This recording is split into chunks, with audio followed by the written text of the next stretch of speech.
एक ही थाली में एक ही साथ भोजन करना यह तो पशुओं का काम है, यह मनुष्य का कार्य नहीं है।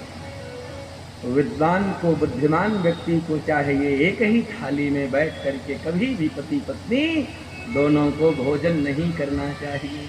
महापाप होता है, बहुत बड़ा अपराध लगता है। सह भोजन तो सर्वथा निषिद्ध किया गया है।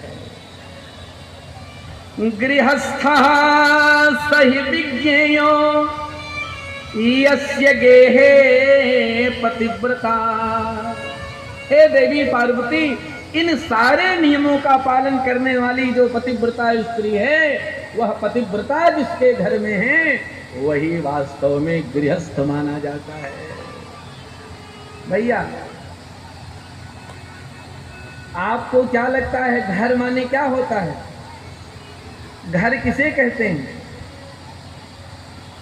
घर माने जो ईंट पत्थर का, कंक्रीट का, लोहे का हमने तैयार कर लिया है, ये घर है? इसे घर नहीं कहते। न गृहम गृहमित्याहुः गृहिणी गृहमुच्यते। ईंट पत्थर के, कंक्रीट के बने हुए ये जो घर हैं, इन्हें घर नहीं कहा जाता। घर तो वास्तव में गृहिणी को कहा जाता है।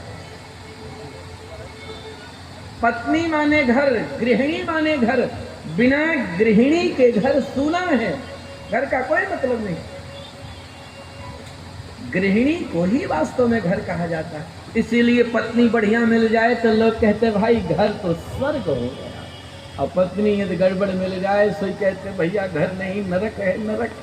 क्या बताएं? हाँ, पत्नी को घर कहा गया। और एक बात आप लोगों को और बता दें, बहुत सावधान होकर सुनो, शास्त्र कहीं मौन नहीं है। ये मत मानना कि ये सारे नियम पत्नियां पालन करे, अब पतिदेव सबके सब बढ़िया मूछ ऐठते अपनी अकड़ में बने रहे ना, ये चक्कर में मत रहना। ये नियम मात्र पत्नियों के लिए ही नहीं है, ये सारे नियम पति को भी पालन करने चाहिए यथा उचित।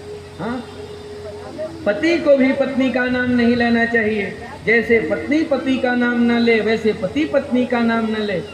जैसे जैसे पत्नी अपने ही पति में अपनी रति गति बना करके रखे, ऐसे ही पति को भी चाहिए कि एक पत्नी व्रत सदैव जीवन भर पालन करे। विवाह के समय कन्या उस समय उस दूल्हे से, उस वर से कहती है कि मैं आ तो जाऊंगी तुम्हारे बाएं तरफ, पर एक बात जान लो, पहले पक्की